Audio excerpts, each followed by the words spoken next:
How you doing? In this one, I'm going to be replacing the tins on my 1980 Sportster Ironhead for some tins off a 1979 Sportster. Hopefully they fit on my model and I'll be able to get rid of these hideous orange tins. So let's get to it. Alrighty, let's unwrap these tins. So I got rid of the hideous orange tins for some more hideous orange tins.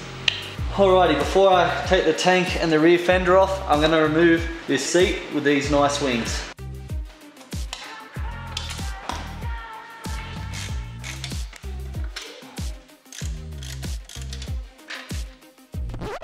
Yes, I know this is dodgy, but the bolts hit the tyre and it's bent and I can't get the nut off. There we go. It's the bent portion of the bolt. So there should be a plug here which I just disconnect and these wires will fit through. Looks like someone's done an aftermarket jobby. So I got rid of all that yellow tape covering the connectors, and as you can see this connector's too large to fit through that hole there, and there's no connectors here. They're just large blobs of solder. So I'm just going to have to cut these wires and feed them through. So I have no idea why, but the previous owner was using these on the rear fender, and I've had a look on the owner's manual and these actually aren't to the 79 or to the 80 Sportster. So I certainly won't be using these. So looking at these two rear fenders, you can see that they are the same, just based on these mounting points and where the taillight bracket is. But what the previous owner has done, or one of the previous owners has done, is they've cut that portion of the rear fender off. As you can see, they've cut along that line there and have removed this piece, which I don't know why. Anyway, let's whack this one on the bike. Now the fender's removed, I'm going to take off the number plate bracket and the rear tail light.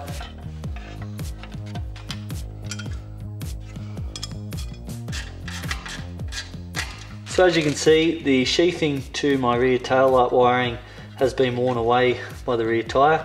So I'm just going to whack some heat shrink over it.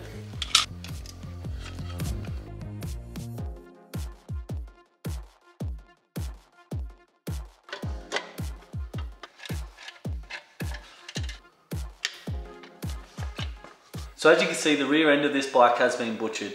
That stock rear fender had been cut down, these struts had been removed, the wiring was dodgy as hell, and it just looked bad. So now I've got that 79 fender ready to go, let's whack it on. Just done a quick run to the hardware store and bought some new bolts and some new washers and also some dome nuts. So the hardware will look a hell of a lot better than the mismatched bolts the previous owner was running on this rear fender. The manual states there's a particular way for the washers and bolts to go through the rear fender. So I'm going to have the bolt come through the underside of the rear fender with a washer on it. Then a large washer to act as a spacer that goes in between the fender and the fender strut cover. Then next is a spring washer, flat washer, then the dome nut. Now to whack a bolt here for the centre mount.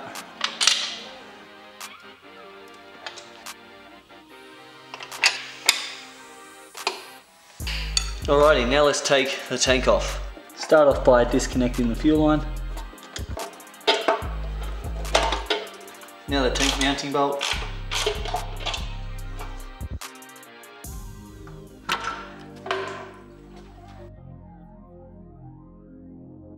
Well, that's promising. The 79 front fender will mount on my 1980 Sportster. Here's a moment of truth to see if the 79 tank will fit on the 1980 Sportster. And the back mounting point is lining up perfectly. Yeah, looks like it will work. Obviously these mounts here don't line up, but I'm just going to need to make some brackets to join them.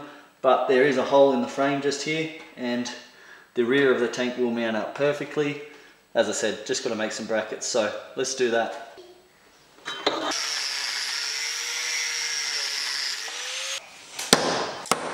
So I'm going to be drilling the holes at a distance of 2.5 inches, as I think they'll give me enough rise for my tank.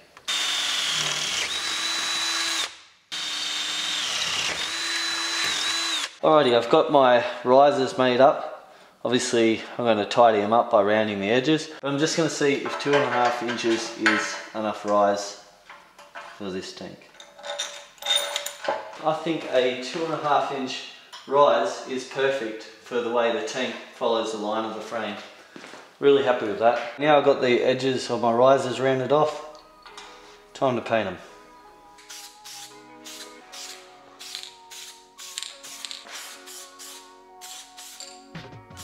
Time to put some new grommets in the mounts on the tank.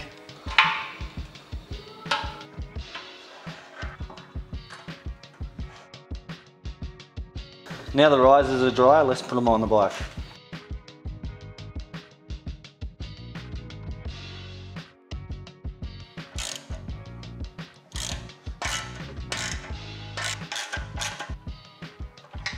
So that is the 79 tins on my 1980 Sportster Ironhead. And as you can see, the rear fender and the front fender bolted right up. And the only thing I needed to do was make some risers for my tank to fit. Got to say, I absolutely love the way these tins look on my bike. So much better than what it looked before. But moving on, in the next video, I'll probably be rebuilding the carburetor. I'm still waiting on that carb rebuild kit.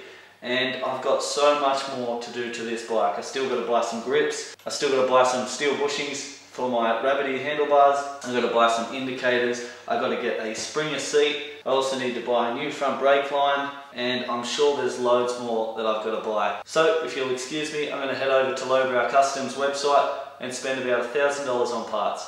But that's going to do it for this one, guys. Thanks very much for watching, and as always, I'll catch you in the next one. See ya.